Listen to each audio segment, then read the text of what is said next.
Hello बच्चों, एक नए वीडियो में मैं फिर आपके सामने हूँ।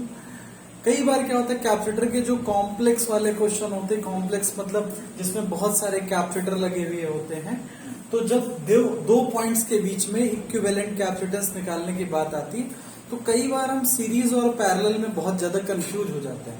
तो इसकी मैं एक बहुत अच्छी ट्रिक आपको आज सिखाऊंगा कि कैसे आप पहचानेंगे कि ये सीरीज में है, ये पैरेलल में है। ठीक है, तो जिन दो पर्टिकुलर पॉइंट्स के बीच में आपको इक्विवेलेंट कैपेसिटेंस निकालनी है उस सर्किट की, यानी पूरे सर्किट की कैपेसिटेंस जो आपको निकालनी है, उन दोनों पॉइंट्स के बीच में हमेशा आपको एक काम करना है, एक बैटरी लगा देनी है।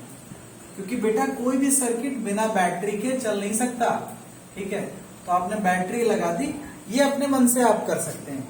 अब बैटरी का ये पॉजिटिव टर्मिनल है, ये निगेटिव।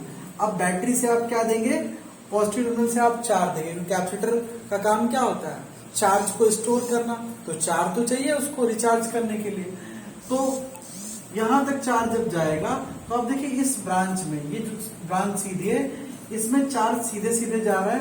और ये देखिए यहां मिल गया चौराहा, इसको बोलता हूं चौराहा। चौराहा किसे कहते हैं, जहां से 2 या 3 रास्ते कटे हुए होते हैं उसको हम बोलते हैं चौराहा। तो ये बेटा बेसिकली चौराहा है। तो चौराहे से क्या होगा, चार्ज डिवाइड हो जाएगा। ये हो गया चार्ज डिवाइड। देखो तीनों ब्रांचेस में चार्ज डिवाइड हो गया। जहां पर भी आपको चौराहा दिखे, चौराहे का मतलब होता है जंक्शन। फिजिक्स की लैंग्वेज में बोले तो इसको हम लोग जंक्शन बोलते हैं। जंक्शन वो पॉइंट होता है जहां से चार्ज डिवाइड होता है, लेकिन मैं इसको चौराहा बोलता हूं जहां से बेसिकली अलग अलग ब्रांचेस डिवाइड होती हैं। ठीक है, जैसे कि चौराहा क्या, जहां से अलग अलग रास्ते कटे हुए होते हैं। तो आप देखिए इन तीनों में चार्ज अलग अलग जा रहा है, और फिर चार्ज यहां से Q1, यहां से Q2 और यहां से Q3 फिर मिल जाएगा। और जितना सर्किट में चार्ज जाता है उतना ही वापस आता है। तो कभी भी अगर इस तरीके से सर्किट को सॉल्व करना हो तो सबसे पहले क्या लगा दीजिए, बैटरी। फिर बैटरी के पॉजिटिव टर्मिनल से करंट दीजिए, अगर रेजिस्टेंस है तो करंट दीजिए, और कैपेसिटर है तो चार्ज दीजिए, क्योंकि कैपेसिटर चार्ज को स्टोर करता है।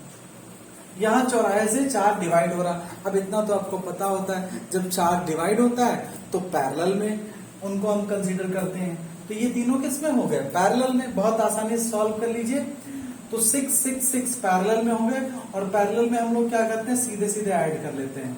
6 6 6, इनका टोटल कितना आ गया, 18 माइक्रोफेरेड आ गया। फिर आप कभी भी अगर कॉम्प्लेक्स सर्किट सॉल्व कर रहे हैं तो जिस पार्ट को आप सॉल्व कर लीजिए उसका इक्विवेलेंट कैपेसिटेंस पूरा पूरा लिख दीजिए। तो आपने यहाँ पर इसको हटा के 18 माइक्रोफेरेड लिख दिया, क्योंकि हमारा 18 माइक्रोफेरेड आया हुआ है। अब देखिए ये तीनों सीधी ब्रांच हो गई, तो सब में चार्ज सेम जाएगा। चार्ज अगर सेम है तो जाहिर सी बात है हम सबको सीरीज में ले सकते हैं। तो 3 माइक्रोफेरेड, 18 माइक्रोफेरेड और 3 माइक्रोफेरेड ये किसमें होंगे, सीरीज। और सीरीज में हम क्या लिखते हैं, 1/C1 plus 1/C2 plus 1/C3। तो 3 और 18 का एलसीएम ले लीजिए। हम सिखा भी देते हैं, कुछ बायो के स्टूडेंट्स होते हैं बोलते हैं मुझे एलसीएम नहीं आती। तो 3 1 जा 3, 3 6 जा 18, 3 2 जा 6। ठीक है, तो ये क्या आ गया, 18 आ गया। 18 तो 3 6 जा 18, 18 1 जा 18 और 3 6 जा 18। ये आ गया आपका 13/18। अब C की वैल्यू निकालनी तो क्रॉस मल्टीप्लाई करा दिए, तो ये 18/13 माइक्रोफेरेड। ये आपका बहुत आसानी से आंसर आ जाएगा। तो हमेशा सीरीज और पैरेलल को पहचानने के लिए आपको क्या करना, बैटरी अपने मन से लगा देनी। जहां पे आपको चौराहा मिल जाए वहां पे आप चार्ज को डिवाइड कर दीजिए, और वो ब्रांच हो जाएगी पैरेलल में। और फिर जिसमें चार्ज डिवाइड नहीं हो रहा वो सीरीज में है। ठीक है, ओके, थैंक यू।